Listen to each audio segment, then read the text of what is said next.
We have a body mind way more so than a mind. It doesn't communicate verbally or linguistically. It communicates through symbol, through image, through metaphor, and through sensate experience. And so the increase of your awareness as you freed up the energy in the body, that energy just goes right up the spine into the brain, and you shorten the distance between an intellectual understanding and an emotional and spiritual understanding.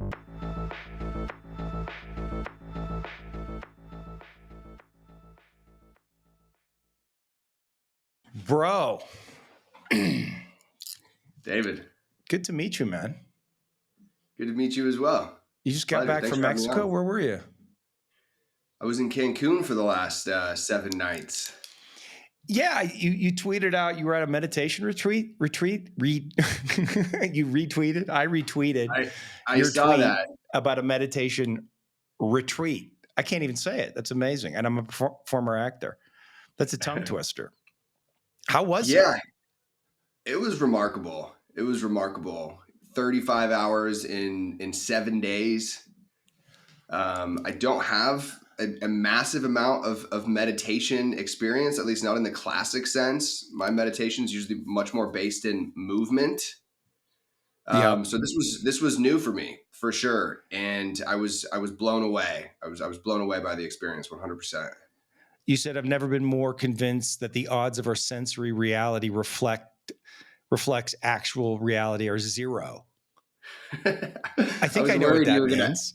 I was worried you were going to ask me to explain what that means, which I'm not sorry. Fully... I know you don't have to. But I got it somehow. I think I know what you mean. Yeah, I mean, right. I mean, the Buddhists would say Maya, right? It's the great illusion that what we perceive in the external accurately reflects reality, right? And I think of, there's a term. I'm a somatic practitioner. I know you are as well. So I think a lot about our senses. I think a lot about the way that we move through space somatically. Yeah. And so this term Umswelt, which describes the way an organism moves through space, right? And so it's become very, very clear to me that the limitations of our own sensate experience and the way that we move through the space-time continuum is that has been illuminated without a doubt, that there are some vast limitations there. We don't see reality clearly. The way I think about it is we experience reality through the body, like it's sensory, and then it moves up into the brain, and then the brain interprets it. And we don't really understand how it does that. But of course, it's doing that through the lens of, all that we know and all of our experiences, all the things that happen to us. And so it gets filtered, and it's not actually accurate. It's just I guess it's a representation. It's a representation. For me, I used to always use the phrase, it's a metaphor. Reality is a metaphor of something else, of the real thing. And then as I've gotten a little bit deeper into kind of, physics and read some, I don't know a lot about physics or quantum mechanics, but this is kind of my current journey right now, where my current interest is, right? And so the buzzword right now is that the universe is a hologram. Yeah. Which in the same way, kind of a metaphor, right? It's a replica of the real thing. And I guess the meditation, because you're in the sensory experience, it would illuminate you to that in a deeper way. I mean, I guess we all sense it somehow, but to really go in and practice it and have an experience of it is something else. Absolutely. And being able to interact or connect and experience, I guess, frequency, you would say, right? And frequency holds different levels of information, and sort of landing at a point where your own interoceptive experience, right? Your interoception, being able to identify what's going on in your body, the experience of that in the darkness with an eye mask in meditation, the flavor of that frequency, whatever it is that you may connect or plug into this radio signal, the experience, that interoceptive experience, is way more real for me than anything I've ever experienced here in the material world. Yeah, I completely relate. How did you get into all this? What when did this start? Yeah, good question. So I'm an actor as well. Spent a, I live out here in Los Angeles. Spent a handful of years, pursuing TV, film, studying on stage. So I got introduced to Alexander technique, movement, body movement. I spent about 10 years in a 12-step recovery program. So that was my introduction to spiritual experience, to even some of the great classic psychological, literature such as William James and Carl Jung. Those were kind of the two influential figures that really helped found this specific program that I was involved in. So I started working as a life coach in my early 20s. I don't know how qualified I was, but I was specifically working with young teens. So in that sense, I was a little bit further down the river, and just found that I had a knack for it, right? I have a knack I have a really strong relational capacity. I have such a wondrous, curious mind. And then during COVID, the acting business, TV business shut down, and I decided I was going to go back to school, and went and got a master's at a depth psychology program. Started working as a traditional therapist. I opened a sober living. I was working at treatment centers.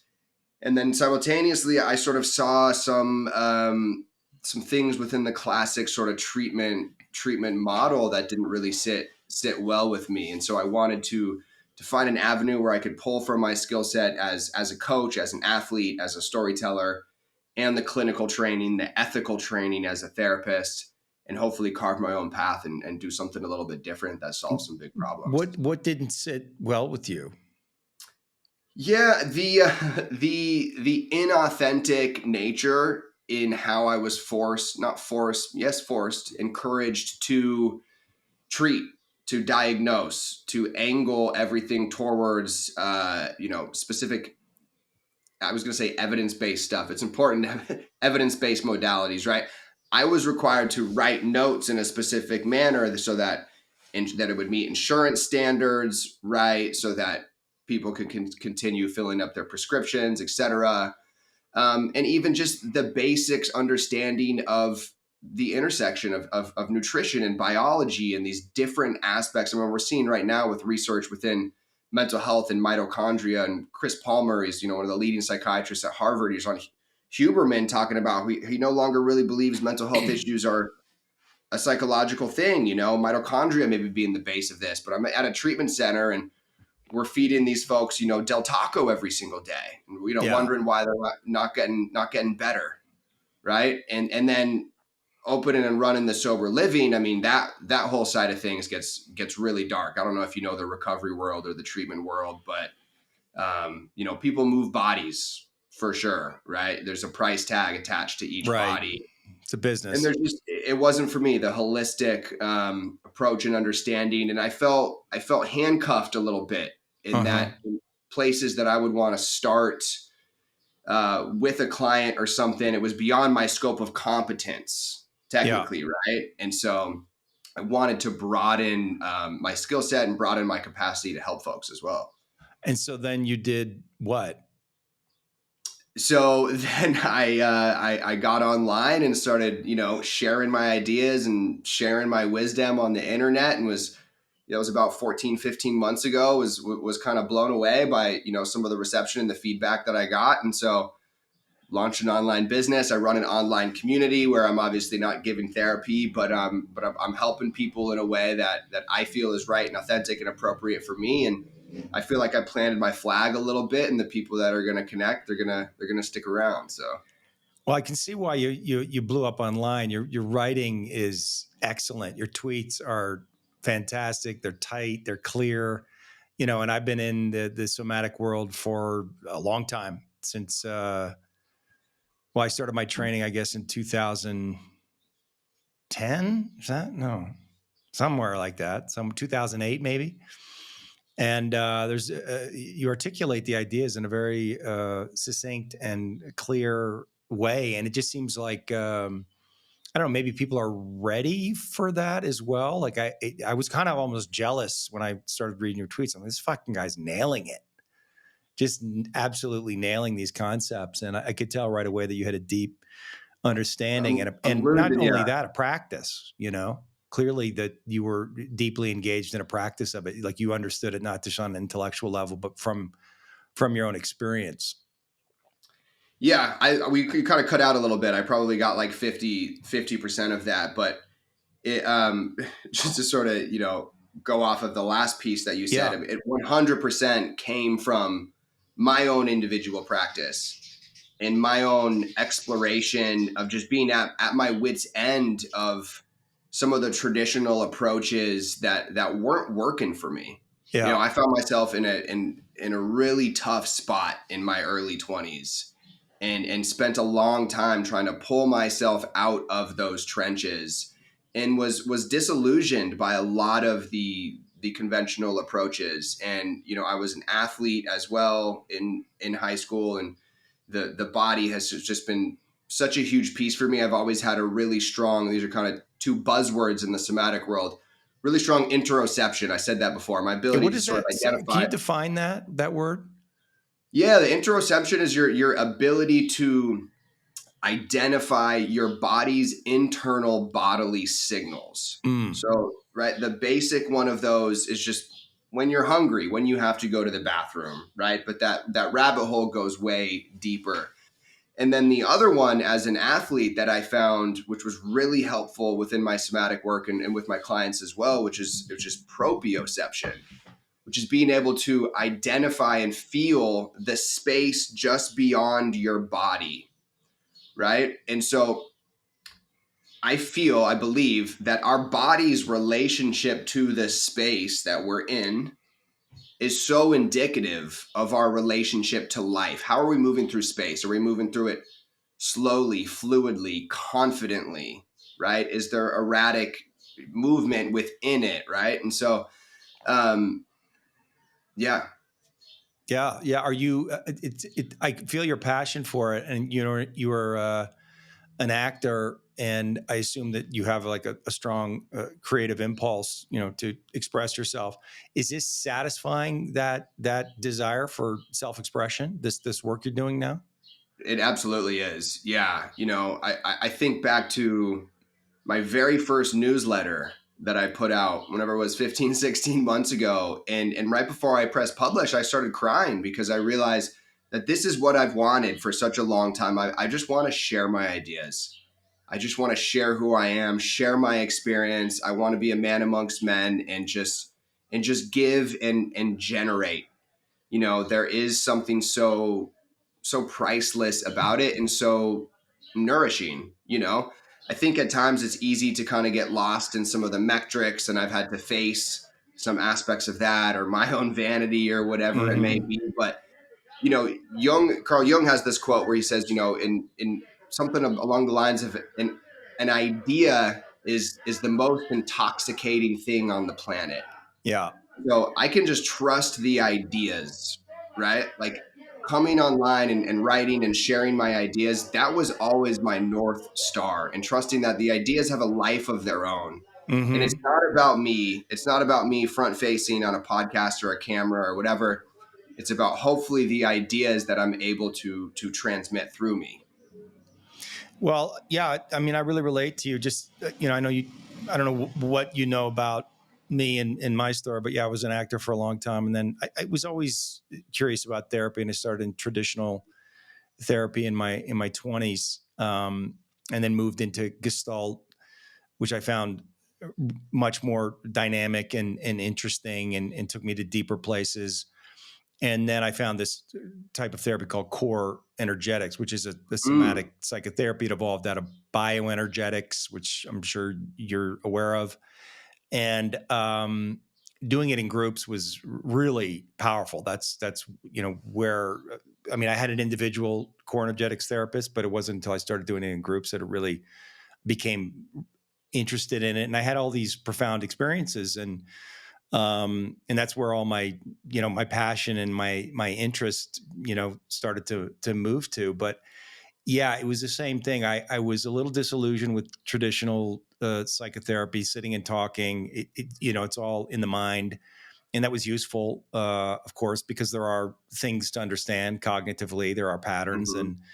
and it can help orient you. But there was something about, getting in touch with the feelings through the body, and all of a sudden I realized like how much was locked in my body, how many, all the feelings that were repressed that I intuited, but I didn't really understand the depth of what was held back. And there's a series of tools that core energetics has, these, very direct physical, hitting, punching, kicking, tantrum work, stuff you've probably seen. Mm-hmm. And although when you describe that, it sounds like primal therapy. It's not that, because it's very intentional. It's connected to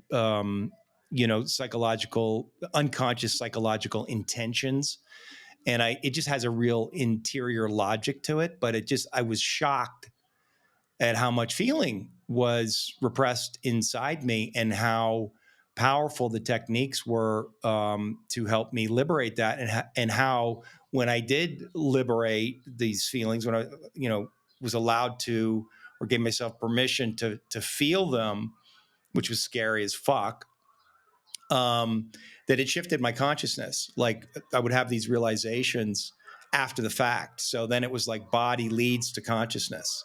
Mm-hmm. And that was it, and so I had no interest in going to traditional psychotherapeutic training.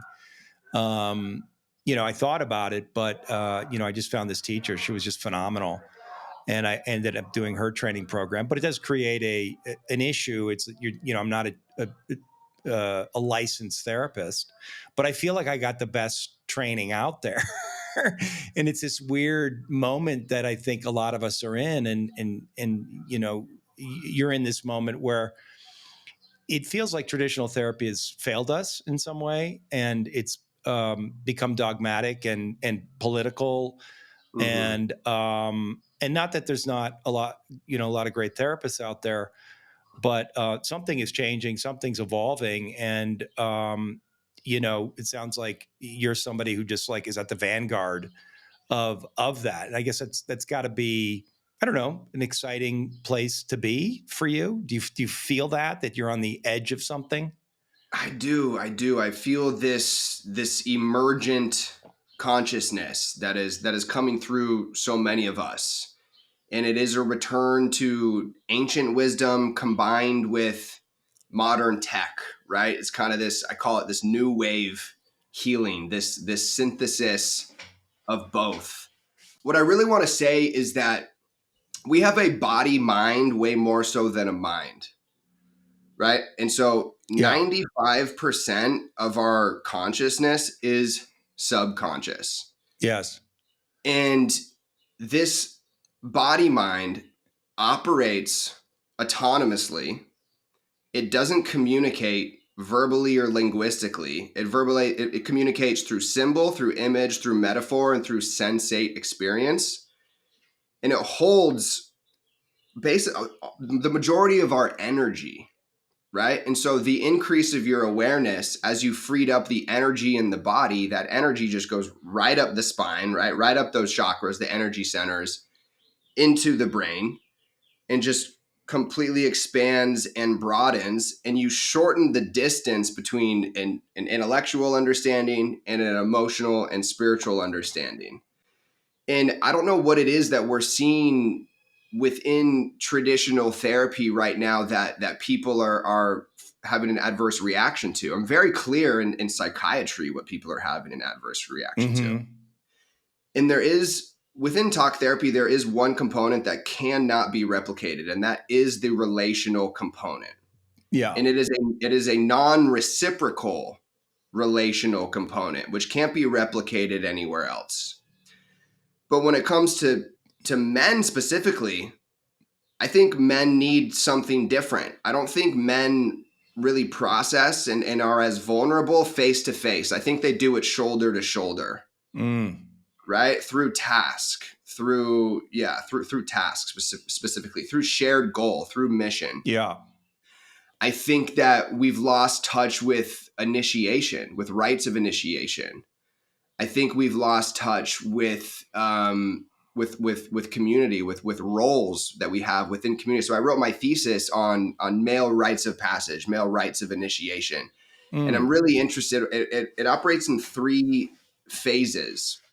So we have the severance or the separation, right? What are we leaving behind?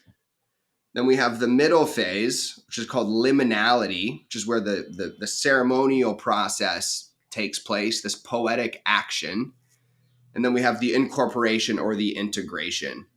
And so I think that we've lost touch with liminality, the space in between, being betwixt and between worlds a little bit. Hmm. And I think with this return of more holistic modalities, psychedelics, somatics, etc., I think that there is an innate knowing that we seek and we want, and we have such a thirst for the irrational, for madness, for trance, for tantra, for ecstasy, for getting lost, right? And that's my hope. That's my hope, is that we can find that again, and we can find it in a really a really ethical, really well curated, well guided sense, and hopefully with some sort of community elders, some folks that can pass on, the wisdom of these specific paths. Yeah, it sounds more like shamanism when you talk about it. That's how I hear it. And in some ways, I would never call myself a shaman, but that's how I think about my work in a way. It's trying to get people into those states that you described, the non-rational, the liminal, out of control, right? Out of control of the mind, um, and where you can feel yourself in a different way and make contact with those other realms of reality, and understand that there's a lot of deep information in there, and there's a lot of healing that is possible when you visit those places, when you get out of the rational mind. And I think you're right that men do process emotions, or just process differently. And so I think the mind body psychotherapy, the somatics, and then the psychedelics, it's much more appealing to men than sitting across from somebody and talking about their problems and sharing their problems. So I'm totally with you. It is your focus on men? Is that, or you just doing it, or like it's just It, that's who's coming to you? I can imagine that a lot of men come to you because you give permission.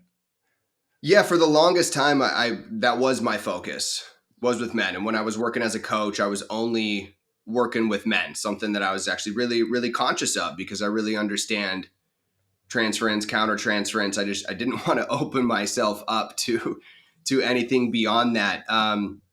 These days, not so much. I do think a lot about how to make this work more accessible to men, and also more accessible. I kind of see myself as a bridge, similar to yourself, right? Somebody who can kind of dance between both worlds and hopefully communicate, the formless to folks that don't have a proclivity to explore the formless in a manner that really provides form for them, kind of bridging that for folks. And there is a gendered component in that. I do believe, to an extent. Yeah. And what's your observation based on the men that you've worked with and what you're seeing in the culture? Is there like, because there's two ways to go with it. One, there's people like you who are getting into the space and doing great work, and are, you're a kind of a masculine guy, former athlete, and all of that. Um, and then there's this criticism of therapy that's very strong in the culture, and so there's a lot of men who are like, fuck that, I don't want to do that, I don't want to self examine.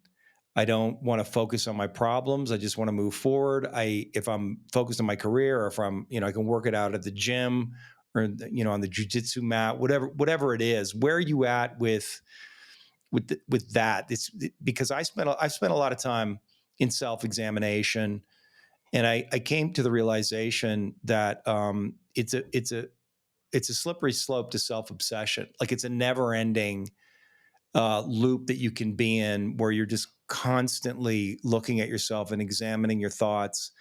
And there's a way that can paralyze you. And Mm-hmm. I don't want to say that it's uniquely feminine, but I have noticed that women seem to be more drawn to that. Like, and there's a game in it, and it's interesting. Like, I get it, like constantly examining and breaking down, our psychological Mm-hmm. process or how we reacted to different situations, where we were triggered and why, and how it manifested itself, and the expression of the defense and the unconscious shadow or lower self. Like, all of that is a there's almost like a math to it, a physics to it, that it's fun to play and solve those puzzles. But I think for men, they're more oriented on results. And so I guess the question is, how do you think about that? And those two things, because self-examination is important, I think, Mm-hmm. or maybe, I don't know, maybe not. Like, where are you at with this, and how do you work with people? Yeah, I think that in approach, I think that working with a male is going to hold a little bit of a different flavor, in that I wouldn't lean into like love and belonging or validation in the same way. I don't necessarily want to say that's in working with somebody, right? But in general, I think men are looking way more so for a sense of empowerment Yeah. than a sense of belonging or validation, right? So there is a potency that men are looking for, an agency, an ability to influence their own life in the direction that they would like it to go. I feel like ultimately that is what men are looking for, way more so than anything else, right? And there's But they kind of, can't do that until they understand themselves emotionally. and that's why it is both. It's being able to hold both, Yeah. right? And so it's how do we communicate I don't even want to say the benefits, but the benefits of emotional introspective work to men, that makes them feel like it is a call to action, Yeah. Yeah. in the same way that showing up to the gym or showing up to a sports match or whatever it may be. And I look to some specific mythology, Mm. actually some myths of masculine development that I think are really helpful. And I think that it's not an accident that in so many different stories and myths, there's always a pairing of a young woman, a young girl, and this old kind of grizzled man, right? You look at something like True Grit, because it's the relationship between innocence and like abuse of power or misuse of power, this symbol of power. And so there's always this dual kind of framework that exists within masculine and feminine that we see play out in story and play out in myth and plays out within all of us. And so for me, I 100% believe this, that the key to your masculine fire is actually through your relationship to innocence, through your empathy. And Mm. there's a great myth that details this wonderfully. It's called the Fisher King. Are you familiar with this myth?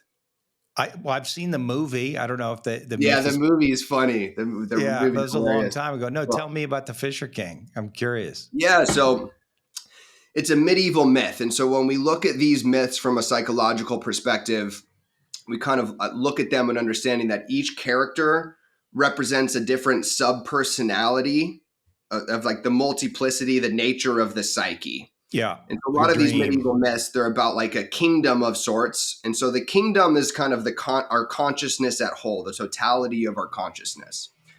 And so we have Parzival, who's our young fool.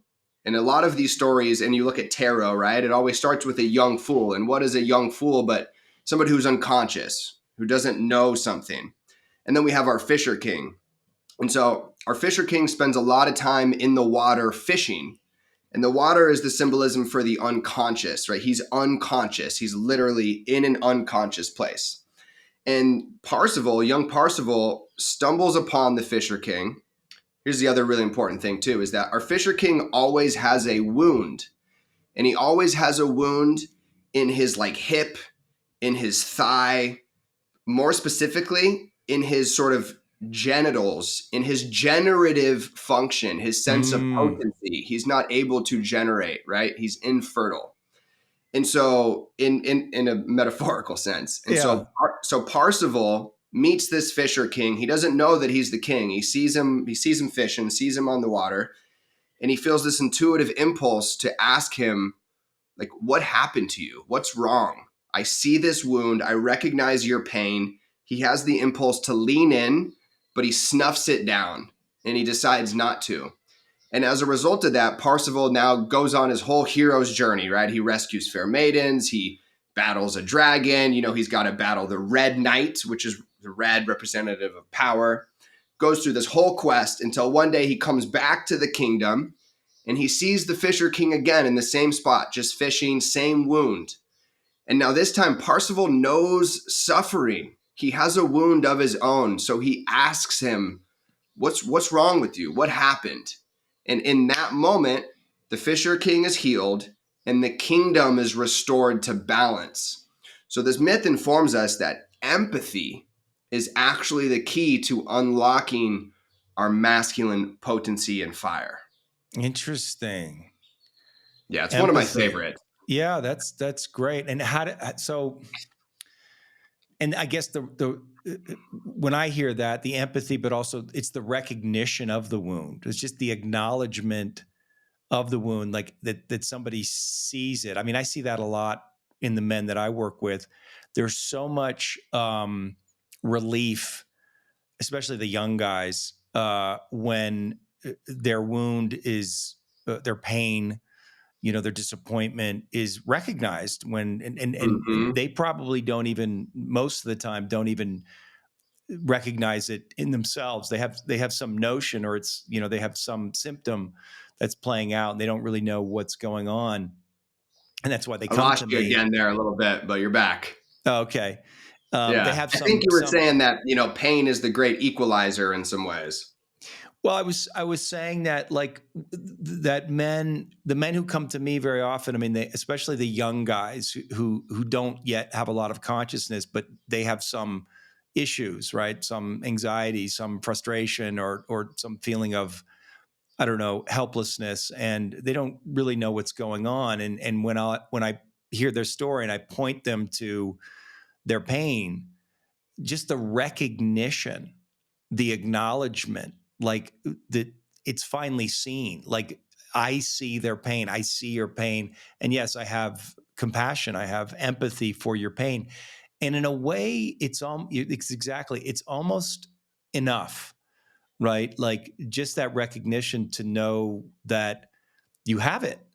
And I think that's what a lot of guys that I see, that they struggle with. One, because there's some shame. Most of us have shame around our wounding, our pain.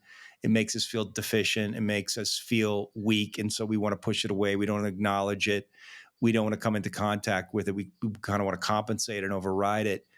And so just like allowing themselves to, like, relax into um, that acknowledgement of that they've been hurt and they have pain, and that they need, also, that it's like they need the support of other men, or the recognition of other men. And I also think that's something that's been lost, because when I look at men, it's like a lot of men are really alone, and I feel like their pain has been minimized in the culture, like, of Mhm. recently, which wasn't the fucking case, that, don't get on my fucking high horse, but, like, back in the day, guys coming back from World War II, we were fucking certainly sympathetic to their fucking pain, and the sacrifices they've made. So it's like that's also something that's going on with men, just the complete annihilation of their feelings, but yet the demand that they feel more of their feelings and they become more in touch with them. And there's a Mhm. real bind and a confusion there, and they're really not being supported in the mainstream culture.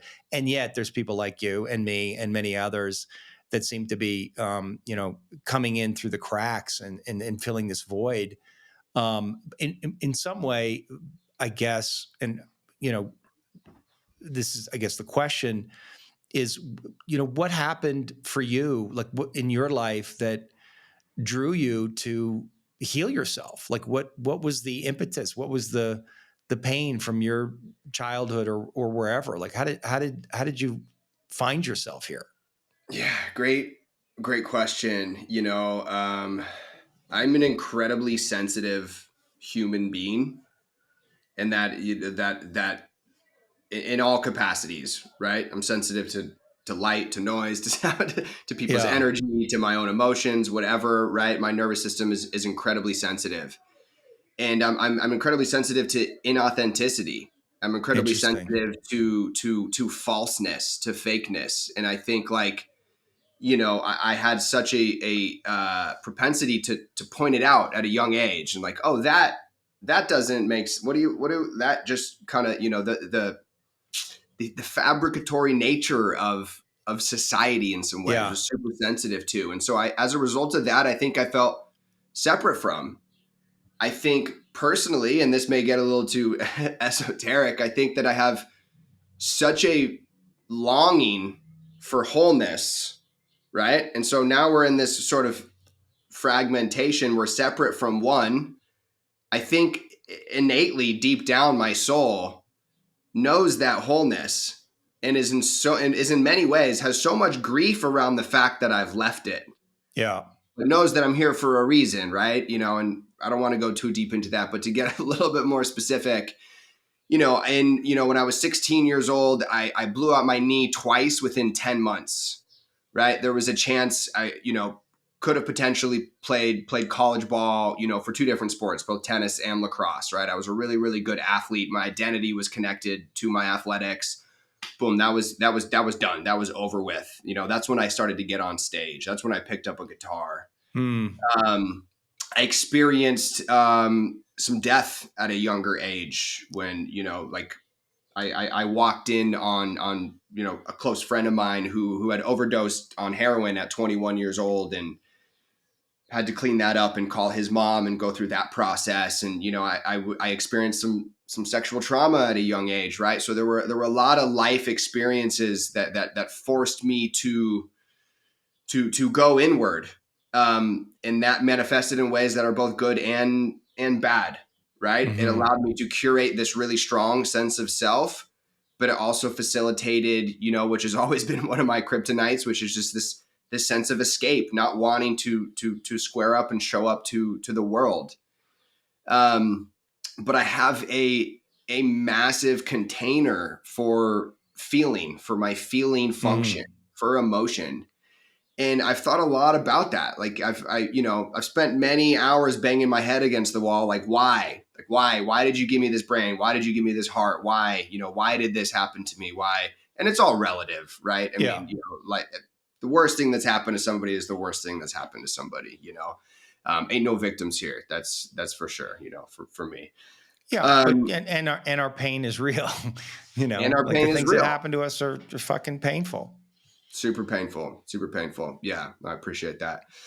Um, But what has happened as a result of this is that I have found myself in books. I found myself in Mm. poetry. I found myself in stories. I found myself in relationship. I found myself in men's retreats. I've found myself in the pain, right? I've been able to shift my understanding of the suffering, and that now it looks more like sacrifice, right? It's Mm. turned me on to something within myself, and in my ability to relate to the world, to life, to ideas in a way that is just so delicious, that I find so much joy in, that I finally now, at 33 years old, can hold so much gratitude for those experiences that I've had, and truly would not change anything.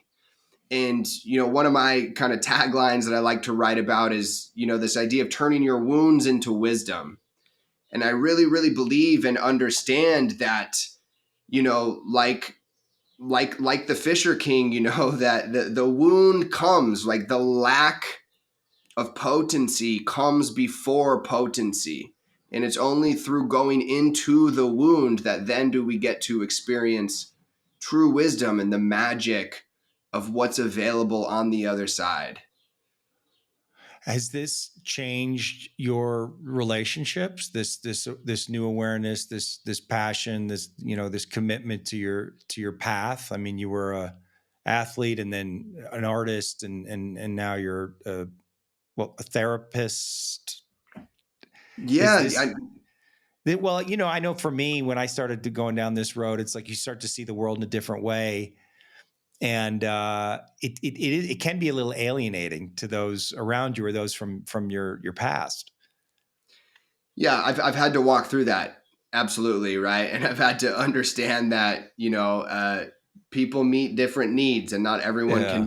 can meet all the same needs, and at the same time, it's allowed me to find my people as well. It's allowed me to be way more discerning, and it's allowed me to be more polarizing, because I think you can learn more about somebody in 5 minutes of honest dialogue than 5 months of superficial relating. So if Yeah. I put my cards on the table within the first 5 minutes, right, somebody's either going to put their cards on the table, or they're going to, grab their chips and get up and walk away. And so I think of it as a forcing function for like discernment in some ways, and for boundaries. How's LA right now? You I know, lived there I, for 20 years, so I'm curious. Yeah, it's love hate. It's love hate. I was in Santa Monica, and this past November, I moved to Calabasas with my girlfriend, and we got a house up here, and near Malibu Creek State Park. It's beautiful. So that's really Whoa. changed things for us. Yeah, big time. In the spaciousness, I was just feeling so crammed down there in Santa Monica. So I don't know long term, if this is the place for me, but for now, it's definitely it's shifted things in a very big way. I mean, my nervous system, my body feels very, very different here than it did on Montana. Yeah, yeah, that's a beautiful park. I've been there many times. How long have you been in LA? 10 years. 10 years. Okay, that's a long 10 time. years. And where did you grow up? I grew up in Colorado. I did 2 years at undergrad in Charleston, College of Charleston, South Carolina. And I was pretty miserable. I was partying a lot. Why'd you go to South Carolina? What drew you there? I wanted to get as far away as possible from Colorado. Why? I think it's like, maybe it's the Aquarius energy in me or something, but so many people just go to Boulder, or they go to like big schools with a football. And I was like, I just want to do something completely different. I want to just do something just completely out of left field. I really like history. So I really Mm. like, the history of the city, which was really cool. And I went and visited. I mean, the school was like 70% women too. And so like I spent an afternoon on campus, and I was like, okay, this is the place. Southern This is the girls. place for me, right Yeah. near the beach. But I made it 2 years. And right before my junior year, I stayed there over the summer from my sophomore, junior year. And I emotionally fell apart. I knew that there was more to me and more to the way that I was living, right? I was stuck Mm-hmm. in some maladaptive behaviors, and was like crying myself to sleep every night, right? Like had this recurring loop. Like there was a lot of self-hate, a lot of self-loathing. And so I picked up the phone, and I called my pops. And I don't know what it was that drove 20-year-old Brian to do that, because I wasn't any worse than a lot of other college kids or whatever, but there was a deep sense inside that there was something off, and there was something more. So I ended up at a wilderness therapy program in Hawaii. And so spent 4.5, 5 months working on a farm, doing individual group therapy. I still talk to my therapist from that time every now and again. That relationship she just breathed life back into me. Yeah, and so I think that was my introduction to spirituality. That was my introduction to recovery, to emotional work, to the fruits of inner work, because I felt better fast, Hmm. like really, really fast. Um, and then I lived in Central America for a while, anyways, and then I decided, I'm gonna be an actor, and so Mm-hmm. drove Went to out from Hollywood. back to Hollywood. Yeah, drove here from What did you say to Colorado, your and dad ended when up you in when you Kansas. called him? What did you? Honestly, the first thing that I said to him was, Dad, I don't know. I think I don't know if I need to go to rehab or what, but I need to get out of here. Mm. And he said, okay. And he got me a ticket on the next flight. And you had a good relationship with your father? I did have a good relationship with my pops. Yeah. I mean, there's, addiction in the family, right? My grandmother Mm. had been sober for 40 years. My uncle was in and out. My dad had been at the heartbeat of, both of those struggles. So there was, some familiarity there, but he's not a super emotional dude. He's become way more so the last, 10 years, 15 years or so. But there was just a willingness. There was a willingness from me, and there was obviously a faith and a trust and a security in that, like I could make that phone call and that was going to be that Wow. was You going to weren't be safe for scared? me. You weren't scared to call him? No, I wasn't. I mean, I was desperate. But I really wasn't. That's amazing. Well, that's good. And I guess, you've started all this work and, or, done all this. Yeah. I mean, talking about how it changes our relationships and your father's opened up, I'm sure in some part because of you. I think so. Yeah, I think for a while there was an unfamiliarity, right, in sort of how to relate or even in my own interests, right, and not it was never a an encouragement to go one way or the other, Mm-hmm. but maybe a little bit of an eyebrow of therapy. I mean, he's in investment banking, that world, and so, but he's an athlete as well, and so many other ways in which we could, connect super deeply. But um, it's taken a little bit of massaging in some ways. I'm just a different cat. I'm just one of one. I just, I talk, I want to talk about philosophy. I want to talk about God. I want to talk about life. Like that's the dinner table conversation that I want. Maybe I'm, high in neuroticism, like you were talking about some of those folks that are always healing. But yeah, I mean, I've found such a good place with all my fam at this point. And I think that I've brought a little bit of the light or a little bit of this work, a little bit of permission, and I used to shy away from it. I don't anymore. I bring my heart. I'm just sending texts. Love you guys. Heart emojis, in the mornings, whatever. And Yeah. Wow. I just fill that role. Good for you. Well, Yeah, they must man. be proud of you seeing the success that you're having. It's no small thing to, you know, start on Twitter X and then gain a substantial following. And I went through your timeline and you're killing it. I mean, all kinds of retweets and whatever it is you're saying, it's resonating with people. Then they must, I guess they see that and they must be proud of you. Yeah, I think so too. I appreciate it. I feel like I'm Yeah. just getting started. Yeah, you're 33. Yeah. Yeah, I can imagine. I can Yeah. imagine. Do you have an image of the future, or you seem like you're an ambitious guy. You have a lot of energy. Uh, how do you have a big vision, or are you just kind of staying in the moment and seeing what comes next? I'm definitely staying in the moment, seeing what comes next. I can't avoid, the future thinking. I would like to write and produce some movies at some point in the What future, what like kind of my movies? drama, Oh, okay. psychological, right? Yeah, just psychological drama stuff. Really stories of humanity, 100%. I'm actually like way more of a fiction writer than I am as a nonfiction writer.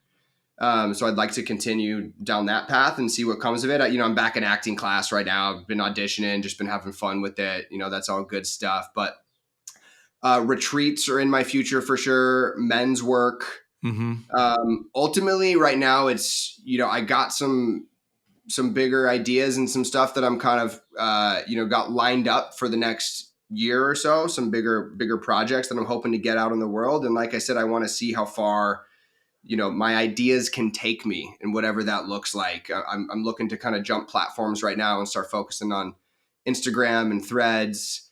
Uh-huh. But ultimately, whether it's hubris, arrogance, humility, whatever, it doesn't matter. I finally believe that people need to hear what I have to say. And it's taken me Uh-huh. a long time to come to that belief and that understanding. So I want to ride that train and this train, as long as it'll go. But To be completely honest, David, like I see myself getting into politics at some point. Like I see Really? myself, absolutely, yeah. I want to buy some land, right? Regenerative farming, all sorts of stuff. But I'm an idealist. The ideas catch me, and so we'll, see how I feel tomorrow. I might have a different answer.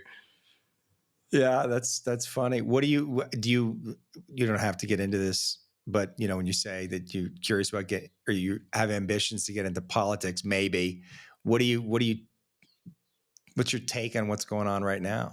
Or do you have a take? I have consciously, and this is kind of embarrassing to admit, I've consciously unplugged like big Why time. is that And embarrassing? It sounds wise. wise, yeah, because like the solution isn't to just, put your head in the sand. I feel like, but I just, I don't know if responsibility is the right word.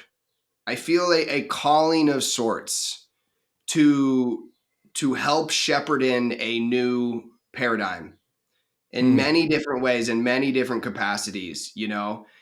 And so, have you ever read the book, the autobiography of a yogi? Are you familiar? I have it. I've never read it. I've heard a lot about it. I have friends Okay. who, you know, I've been given that book several times, but for whatever reason, I've never sat down to read it. But go ahead. Yeah. So there there is a line or a paragraph. I'm going to butcher it. I don't remember. There was something in it that stood out to me. Just the first time I read it, just grabbed me, and I haven't been able to shake this idea. And he's talking about countries, politics, and he says all a country needs is 10 great men to right the ship. Right. That's what he says. And he's Christ consciousness, avatar, Paramahansa Yeah. Yogananda. And I'm not saying I'm one of those folks, right? But I'm a swing for the fence type of guy. And like, I just, I was at a men's retreat recently, and we were having this conversation about, I don't remember what it was. I think one of the guys there was a regenerative farmer. We had a podcaster. We had people from all walks of life. And we were talking about the responsibility that we feel to create change, Mm. to live with integrity, to live with nobility. And we just all kind of landed on this place of, like, I'm like looking around, and, somebody's got to do it. Right. Right. There's kind of this group consciousness thing where, like, you see somebody getting robbed and there's 20 other people there. Nobody steps in because they think somebody else is going to do it. Right. Right. And just, people can say a lot about me, and I'll take it on the chin, and they're probably right. But my willingness and my courage, that's something that nobody can ever rob from me. And What do so they I'm say willing. about you that you have to take on the chin? What do you mean? What's the Just for my criticism? shortcomings, I'm very aware of my flaws. I'm What are your flaws? What are you confrontational. talking about? I don't see any flaws. I appreciate that. Um, yeah, What? I just I do feel a responsibility. I feel a responsibility to the gifts that God Uh-huh. gave me. I feel a responsibility to the wisdom that I've been able to curate as a result of my experiences. And as I said, I'm just willing, and I'm truly following this emergent flavor of consciousness, whatever it is that is coming through me that I have a Mm-hmm. relationship to, that when I Mm-hmm. sit down for 7 days and do 35 hours of meditation, this relational, well, you can call it God, whatever source, this energy, this thing that I have a relationship to, I feel a responsibility to it, but it's not a heavy responsibility. It's a joyfulness. Right. It's a joyfulness, and wanting to step up, wanting to draw my sword, right? There's this kind of depth psychological term of, drawing your sword. But yeah. Yeah. How do you, I'm just trying to think of where I want to take that. That's really interesting. What are you, millennial? What is your I'm a gen? millennial. But you're a young millennial, right? At the end.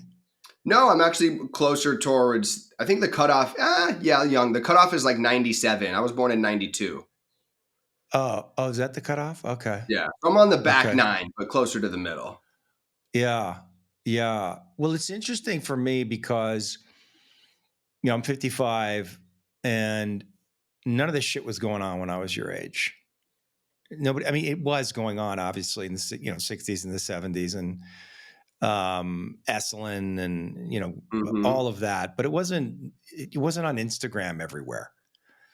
People talking about trauma, people talking about mind body psychotherapy. It's now into the popular culture, maybe not Yeah. CNN exactly, but For better or um, worse.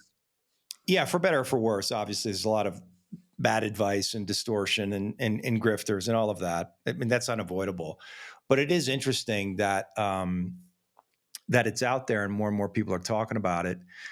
And because I also often ask myself the question, like, what pulled me into this? And it feels to me that there was something else, like some other force that was beyond me. Like, because people say to me all the time, like, you had a successful acting career. Why did you give it up and go do this therapy? And, that must have took a lot of courage.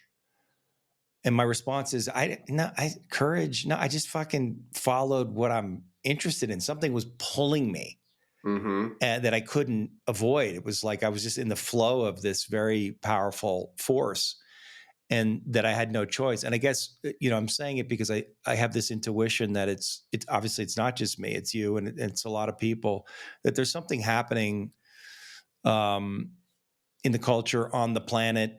I don't know.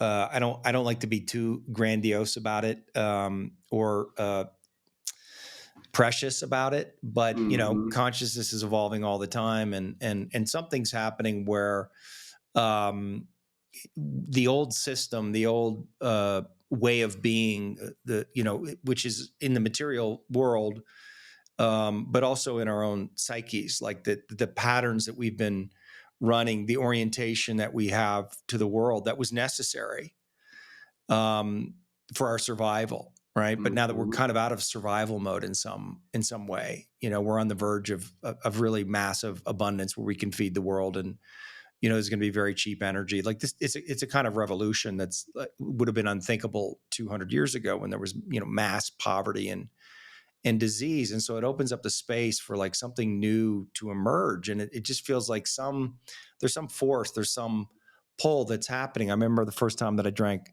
ayahuasca, after the ceremony, my thought was like, where did this fucking come from? Like, how is this here? How is this a fucking thing?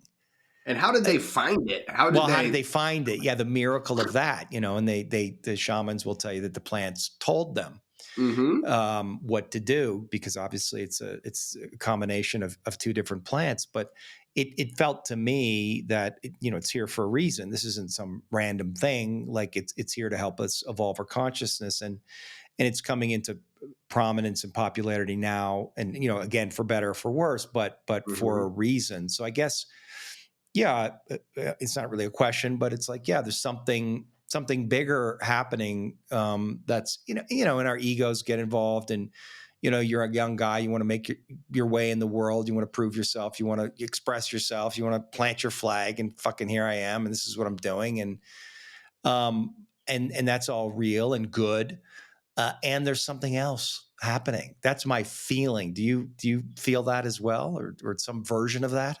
I do feel some version of that. It's I think for a while, I thought these kind of conversations or what you would see online or people having these experiences, yada, yada, it was just like in vogue. It was just Right. popular and trendy, right? And it looked good on social media. And I've completely like jumped on the other side of that. And part of that has been a result of my own experiences that I've had with my own consciousness that have been extremely illuminating. But there is something emergent that is taking place, Yeah. right? There is a simultaneously there is a deconstructionist like nature going on within centralization, within systems, within I think our collective relationship to power and hierarchies, right? I mean, you don't have to look further than Hollywood or politics Yeah. to really understand that.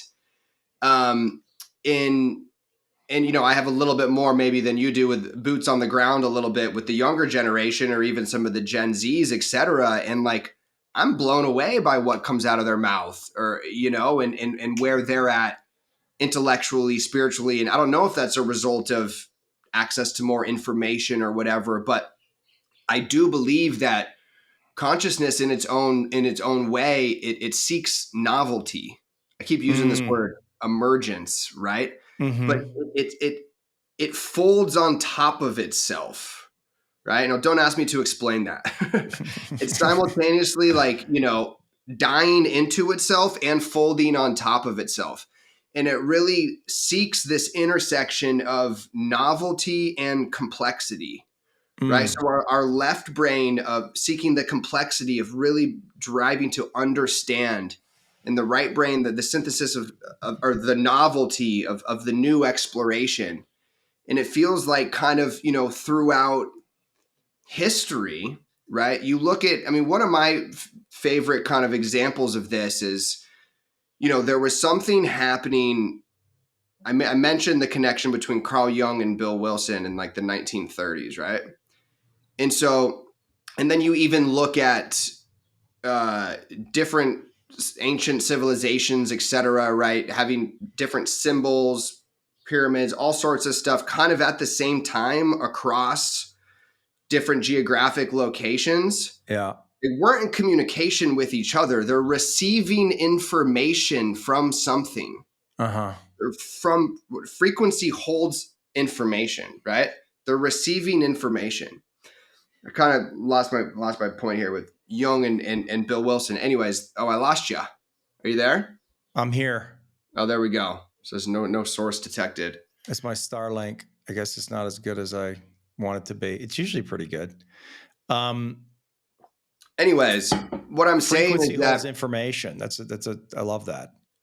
yeah, there is something that wants to be communicated through us, Mm-hmm. and it Mm. will give us new slivers of novelty and information at at certain times, Uh-huh. collective times, that is very intentional, systematic, even scientific in ways, in my belief, in its accuracy and its precision. And so I don't know if we're moving into the age of Aquarius and yada yada. I mean, there's so many Yeah. different modalities and how we could talk about this, but there is a deconstructionist and simultaneously, I don't know, trying to think of what the opposite of that would be. Anyways, nature going on that people are plugged into and feeling. There is a pulse, there is an electric current, and I think just people are learning how to be the conductor way at a greater level. At a greater level. Yeah, that's it. That's really interesting. And with that, all of that going on, also the technology we have is just fucking insane. AI and Neuralink and Mm-hmm. I mean, I grew up. We didn't have the internet. I didn't get on the internet till I was 29.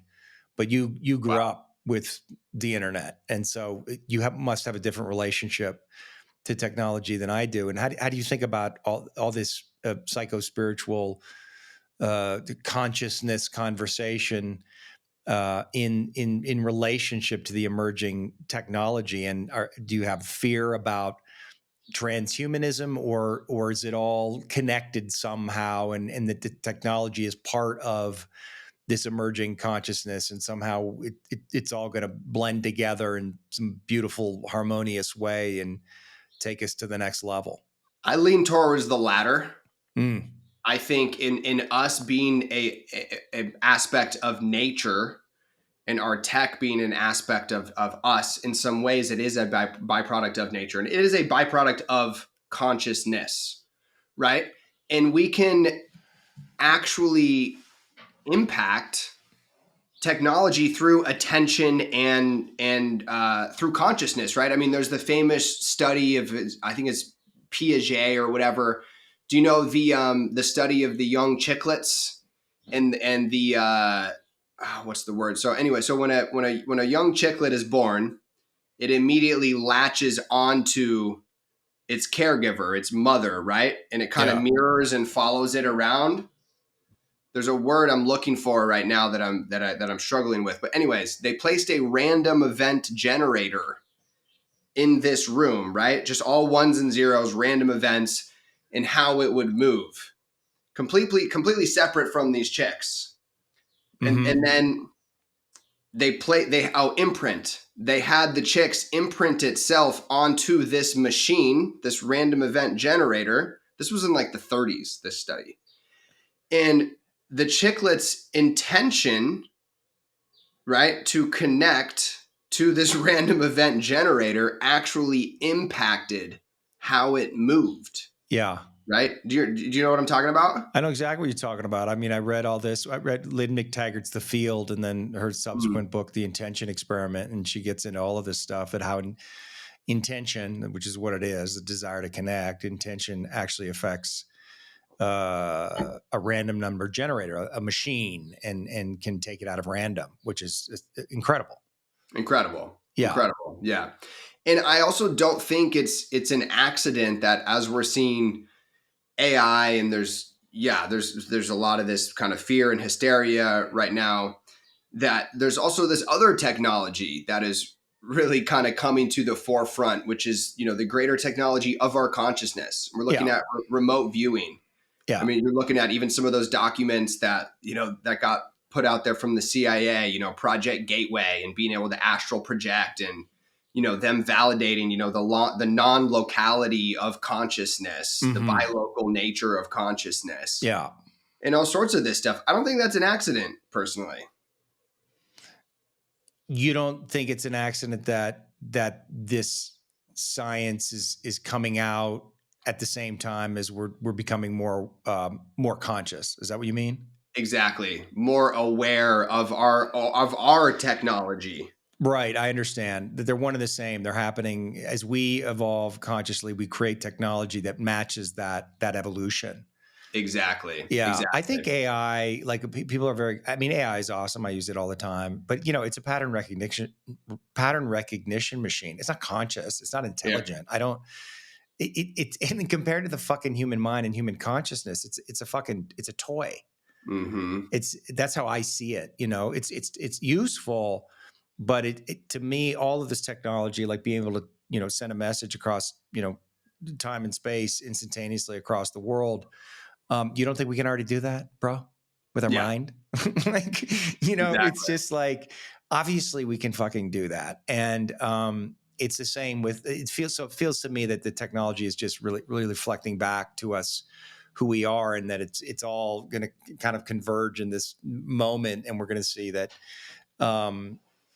just how powerful we really are.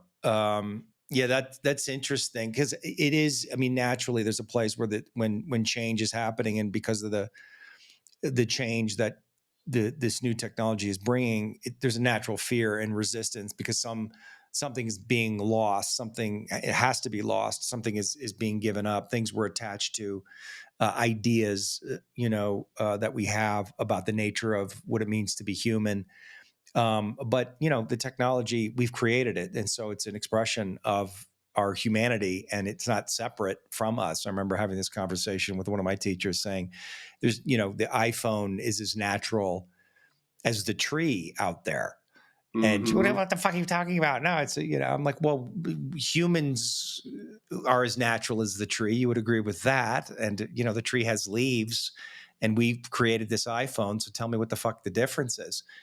And there is no difference, in my opinion. So it's like, that's how I think about technology. Nevertheless, it is scary. But the one thing that I've learned on my path, and all the work that I've done, you have to surrender, baby. I mean, 100%. This is happening. Like, you can resist it. Good luck with that. And you can judge it as right or wrong, good or bad. Go ahead. But the truth is, it just is. And you got to go for the ride and see where this is going to go, and wherever it's taking us, it's beyond anything that we can possibly comprehend. And so, in that sense, it's really exciting. Yeah, it was interesting here because that was a question I was going to ask. Like, what are you guys fucking talking about? You young guys when you get together and hang out, and so you it sounds like that these are conversations that you guys are having around all of this, which is really interesting. In a more practical sense, I'm curious about your practices and the things that you teach. Like technically, like well, maybe technically is not the right word, but like what when you're working with people, and I know you have your courses around the nervous system. Like what's important for people to understand if they want to, Mm, kind of gain more control over the nervous system and increase their consciousness. Obviously, we know about meditation, we know about therapy, but like what you're teaching is a little bit. I mean, it's been around, but it hasn't entered the mainstream. I think until recently. Like I felt like the work that I was doing for years was just it was fringe. Everybody thought it was fucking weird, even though it made perfect mhm. sense to me. And now it's becoming, more and more people are talking about it, that we have to do these exercises, to regulate our nervous system. And I saw a video of you, lying on the bed and shaking, which is, kind of classic. Well, it's not classic, but it's very much related to the bioenergetics and the TRE, Mhm. the trauma release exercises, the Berselli stuff. So, how do you think about that, and what do you do in your own life, and what's the value of it, and why should people be doing more of that kind of thing? Yeah. Yeah. Well, on a really base and practical level, and I always kind of feel bad when I say this because people are like, they want more. But like my favorite somatic practice is dance. Right. Yeah. But like in like trance, Yes. like trance induced dance. Um, Because why dance? Why trance induced dance? What does it give you? what does it give me? That's a really, really good question. Um, what does it give me? It's ineffable, so it's hard to explain, but it really connects. It connects movement. It connects. Here's a way better way to say this. Okay, so I think that there's a little bit of a misconception in that people say or believe or think that our bodies hold trauma, right? Mm-hmm. And that's true to an extent, in my opinion, right? But more accurately, what our bodies hold are patterns, survival based patterns within the makeup of our physical body. But what I'm realizing even more so now is that it exists within like the patterns of our fascia, Yeah. right?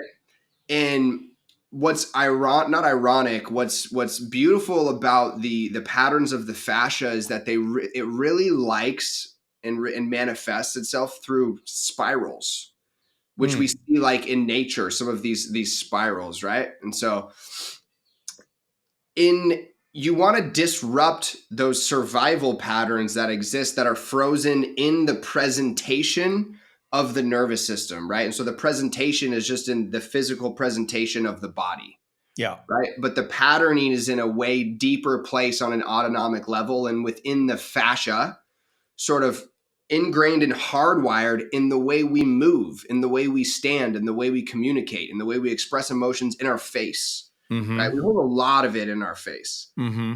Um, so anything static, erratic, different, anything that can break up patterns of movement. Even I really like what's it called? Functional pattern training too, Yeah. which is great. Just even with like your gait and walking and that type of stuff. Anything that is going to create pattern disrupts in our understanding of how our body moves through space, I think is going to be extremely helpful, right? That's a little abstract, a little esoteric.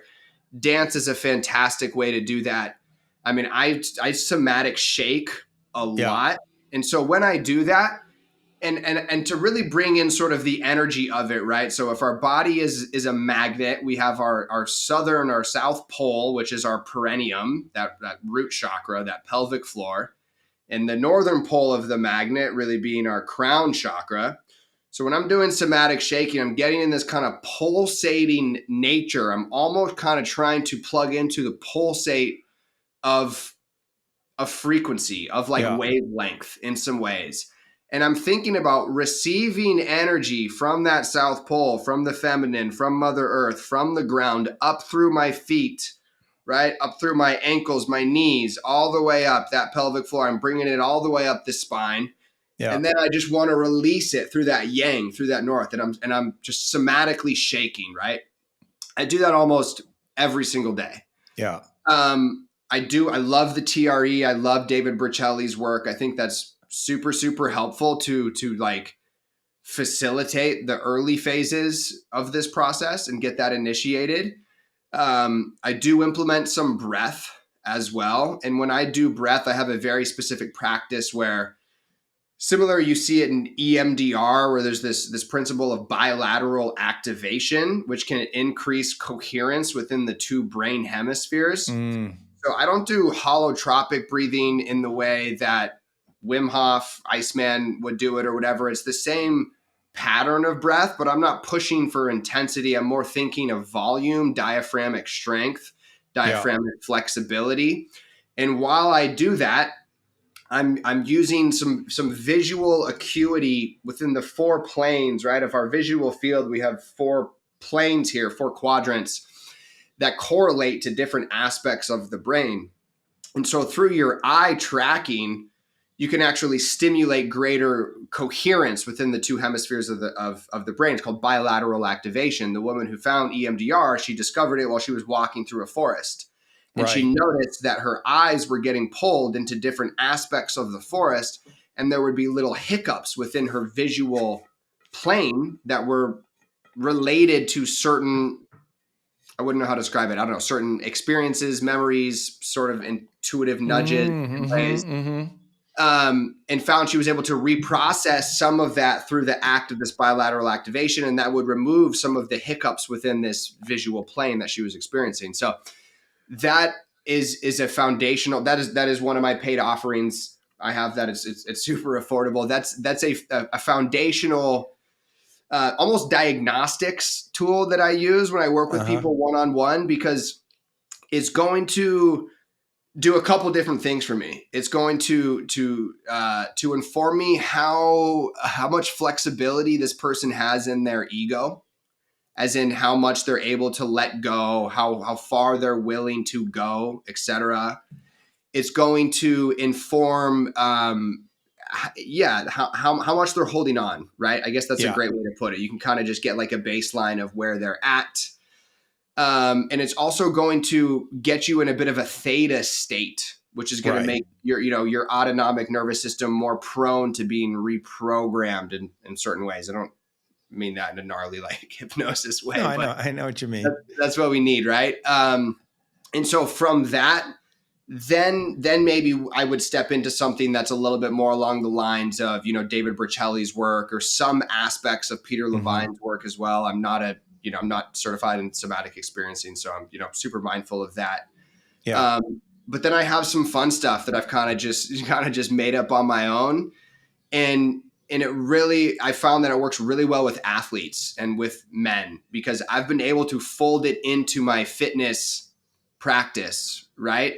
And even like I'll do rope work, and while I'm doing rope work, I'm doing the bilateral activation as well with the visual plane. And so there's so many different avenues. I like facial stretching a lot. Like I think a lot about the fascia on my face. I mean, our mask, our persona, as Jung would say, the Greek word for mask. I mean, we hold our life on our face. We hold our emotional patterning on our face. So how can we break up that fascia, create pattern interrupts, and just so that we can begin to have a corrective experience? All you need is one. All you need is a 1% divergent experience that you can build off of, just so that body mind, right, that deeper, more subconscious part of you that runs 95% of the show, can just get a little sliver of evidence that then we can build off of. That's amazing. You said a lot there that I really resonated with. One of the things that I do in my workshops early on is there's a lot of dancing in my workshops. And I say, dance in a way, like move your body in a way that you've never moved it before. And which is, it's going to be weird. It's going to be awkward, but what you're trying to do is, get them out of the habitual patterns. Right. And because we do have these patterns, and there's a frequency to it, and that frequency have information, and it does carry a particular kind of consciousness, and it's, from my perspective, it's related to the defense patterns we have that got established early in our childhood, and we become very attached to them. They become part of our identity. We're identified with them. So, breaking those things up is it's not an easy thing to do, and it takes time. It takes a kind of effort. I don't like that word so much, but there's a discipline that I think you have to have with it. But it's just interesting to see all the talk of nervous system, like that we have to find a way to I guess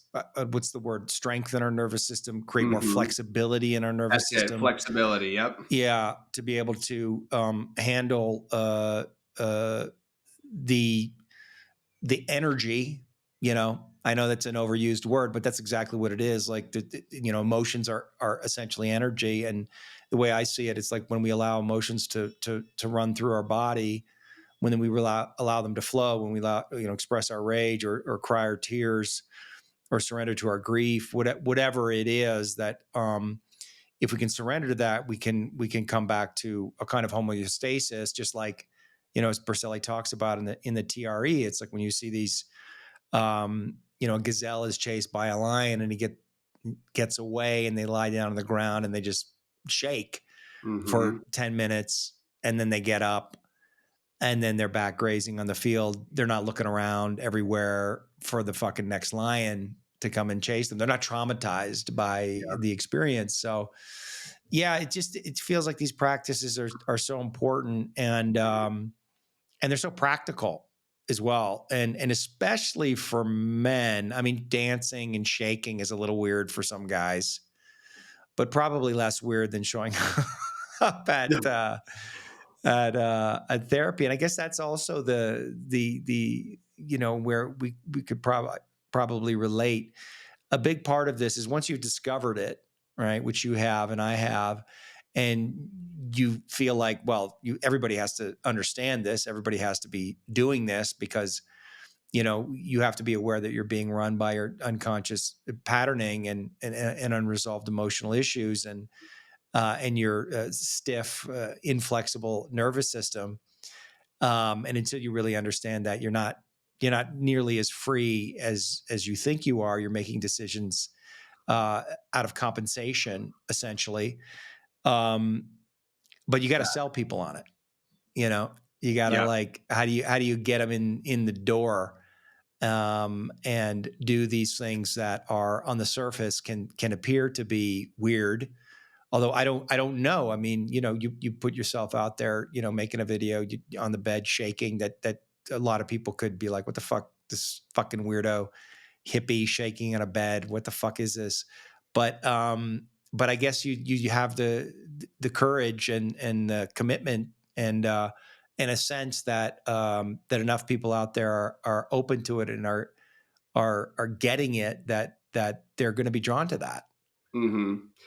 Yeah. And I couldn't help myself think about some of my time at treatment centers when you said that, because there were a handful of therapists there, and I was the only one that was versed in somatics. And it was actually really interesting that I had, 2.5 years of schooling, and I had one like single credit course on somatics, right? I had like, I don't know, however many credits on pharmacology, which is important too. But and my supervisor, just again and again and again, she would just constantly get the feedback that this is what the people wanted, right? They wanted the somatic work because it was really, it was tangible. It was it's quantifiable in some ways. I have this kind of diagnostic tool I came up with called the physio-emotional inventory, which kind of makes it a little quantifiable within some of these patterns, which is cool.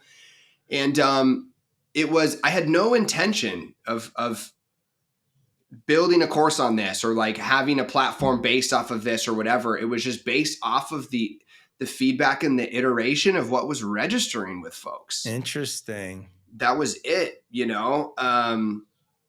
yeah. So there is an innate knowing, I think, in all of us around authenticity and inauthenticity, and it is a survival mechanism. And I think as a result of COVID and all this stuff, right, people are primed and ready to go deeper into, right, to no longer outsource their Mm-hmm. discernment, their sense of self, their sense of being okay, right? Yeah. Outsource their own authority, I guess is what I'm trying to say. Um, and deep down in every single one of us, right, there is that same spark of divinity, Yeah. spark of nature, spark of intelligence, whatever it is. And it whispers. It whispers. Sometimes it screams, and that's the pain, and that's the forcing function, and that's what what will bring people into the work. But it doesn't always have to be the path, right? We can attune ourselves to the whisper, and that restless whisper, and Mm. we can avoid a lot of heartache as a result of Yeah. that. Yeah. Yeah. Yeah. Well said. Do you think that COVID, I mean, mentioned COVID a couple of times as an inciting incident. Do you think that that woke people up to something? I mean, obviously, but meaning, okay, holy shit, they're lying to us constantly, and this isn't what they're telling us, and we can't really trust the institutions and medical science. I mean, that was my experience. I mean, I never fucking trusted it before COVID began, but a lot of people did, and they woke up to that. And I guess I wonder if that event and maybe the disillusionment that came from it started people on a quest of more personal work, because um, it's the lies of the culture and of the times, but also it's like, well, if I believe those lies, there's a kind of responsibility there, like that I'm lying to myself, like as you suggested, Mm-hmm. like I'm abandoning my own authority, Mm-hmm. and now I see that these authority figures and these institutions are no longer reliable, that I have to come back to myself. I have to understand myself. I have to claim my own authority. I have to find some personal sovereignty and have to live from that place, because I can no longer trust the leaders of the institution, which is great. It's a kind of it's growing into adulthood, I would say, out of like looking to Mm-hmm. follow and be told what to do by our de facto parents. And then that would indicate, if that happened, that people would then be like, okay, well, I got to fucking deal with myself. Like I have to figure my shit out. I have to understand where am I corrupt? Where am I lying? Where am I not in my integrity? Where am I false? Yeah. And how do I get to the bottom of that? Do you think there's some a correlation there? I do. I do. I want to answer that question fully, but there was a quote. There's a thing that came to me as you were speaking on that, and I believe it's G.K. Chesterton, who's an unbelievable Christian writer, and he has this line about when tragedy strikes in the world, right? And he says something along the lines of, and I ask you, on that night, where was the sliver of wickedness in your own heart? Right. And there's something to that, way more so than just sounding sweet and poetic. Um, but yes, I think it opened people up. It opened me up. I mean, I was 28 or whatever it was, 27. It opened me up to the fragility of this illusion, these systems, Yeah. and and just and how quickly it can all go to shit. And it opened me up to, as you just said, in what ways was I outsourcing my own sense of authority or empowerment? There's a word that is escaping me right now. Outsourcing my sense of I'm not sure, but and then obviously just the health component, Yeah. right? I mean, immune strength. Like it was very very obvious, what was going on there as far as health and those serious consequences. But it it lifted the veil for a lot of people. I don't think I'm the right the right person to talk about this, but um, more so than that, what hit me harder was what happened socially. right? That was actually more of the Ah, thing that yeah, I will think of, and that's probably just because I wasn't directly impacted by COVID, right? Nobody in my family, lost their life. Like I wasn't forced to face with the tragedy within my immediate vicinity. yeah. Um, but the social piece was something that hit me way harder. And now that you mentioned it, all of that was actually a huge catalyst for me because I'd been completely abstinent from all mind altering substances for almost 6 years at that point, and it was right around that period where I decided to explore some plant medicine, and that's what really opened up. I'd done a lot of psychedelics before in the past in a recreational Sure. way, not always responsibly. Um, but yeah, I mean that just rocketed me into the fourth dimension, and the majority of the good things that I have in my life today, right, materially and spiritually, intellectually, whatever it is, are a result of some of the seeds that were planted in those experiences, not the fruits, but the seeds, I right? To be understand. very specific on that. Yeah. Um, so it was a catalyst for me. That's, it's about all I can say for sure. Yeah, yeah. The social. I mean, yeah, it was kind of shocking. I mean, people turned on each other, Mm-hmm. and it was incredible to see. I mean, I mean, I've gotten used to it by now. Like, but I was just shocked by the demonization.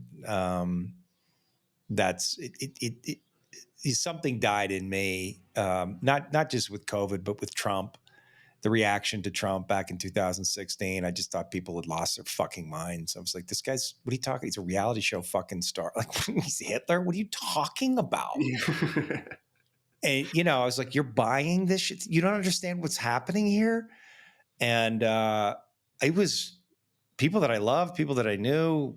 It was just, and they thought it was fucking crazy, just pointing out to me what was obvious. But then, when I look back at it now, probably because of all the work that I'd done and the experiences that I'd had, I looked at the world in a different way. I don't pay attention to the story, Mm, and the details of the story, and I don't buy the narrative. I'm just looking on what's going on kind of underneath. There's like energies at play, big time. and there's a collective unconscious, and things are emerging out of it. And so, everybody's playing their part. And I was just like, you don't see that Trump's just playing his part, and Yeah. he's connected to all of this. And then similarly, when COVID happened, and but it really did. It kind of does feel like this, that's where the timelines began to split, and it was a little disconcerting. And I don't know, maybe different for you than it was for me, because it was, I grew up in the 80s, man. It's like, go watch a John Hughes movie. That's exactly what it was fucking like.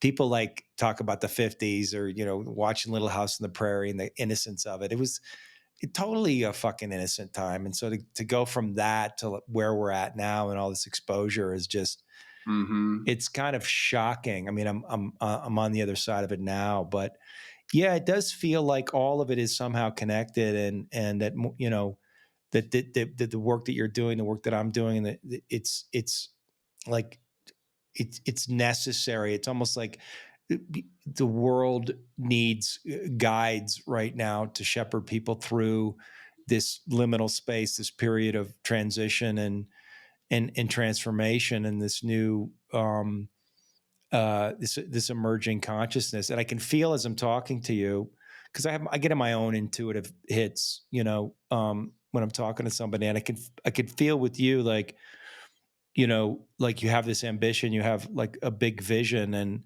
I guess I want to say, like, I support you there, because I can feel like there's and I don't know where your awareness is around it, but like there's some um like a potentiality that I think humans are on the verge of achieving, that is just beyond our comprehension. You know what I mean? And it's coming Mm-hmm. through us. Like I don't know. I Mm-hmm. have this feeling like we're so much smarter, more capable. Like we're super beings, Yep. Yep. And once we understand that, like I said, like, the communication through time and space, and, the astral projection, remote viewing and Mm-hmm. telepathy and all of that. It just feels like at some point, I don't know, soon, Mm-hmm. I don't Yeah. know, but that's all going to be just standard. That's my I, feeling, and it sounds kind of weird, I guess, but yeah, I just get this feeling with you that you're like that's the energy that you're playing with, like that you're down that rabbit hole. You're discovering what's deep inside there, and that the only way to do that is well, kind of like what you said in that original tweet, which I guess is a good way to kind of wrap it up. That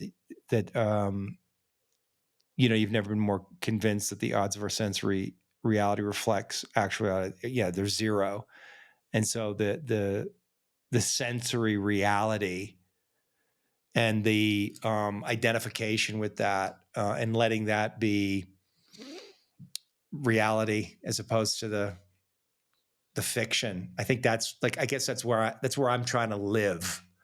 mm, Like I want to live. I don't want to, and I want to be. I'm of the world, but I want to. Can I live in that place of the sensory reality where beyond the story, where it's just the frequency, right? mm-hmm. And just that, just the flow, and to exist in there, which is not easy because it requires a kind of surrender and a letting go and absolute presence Commitment. Yeah. and Commitment to commitment. that. Yeah, yeah, Absolutely. yeah.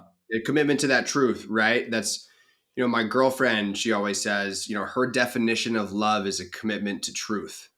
And the Right, first time she said that to me, it really struck me because I'd never heard that before. And I think that's it, but the difficulty is that we have to hold two truths at once, right? We have to hold the formless and the form, right. right? We have to live in that liminal space and do the dishes, you know? Yeah, yeah, yeah, yeah, yeah, yeah. Yeah, I was wondering if your camera was ever going to come back on so I could see your face before we bounce, but it looks like it's not happening, huh? Oh, my camera's not on? No, it's been off for the last like 20 minutes. Oh no, I didn't know that. I don't see myself. I thought I mentioned it. I thought it was just like an internet, a Starlink Oh, I issue or thought. something. Oh, I hope it is. I hope it is. Hold on. Oh, did it shut down? Okay. Well, we got the Yeah. audio. All right, amigo. Thank you so much. I appreciate the time. Yeah, man. Thank you.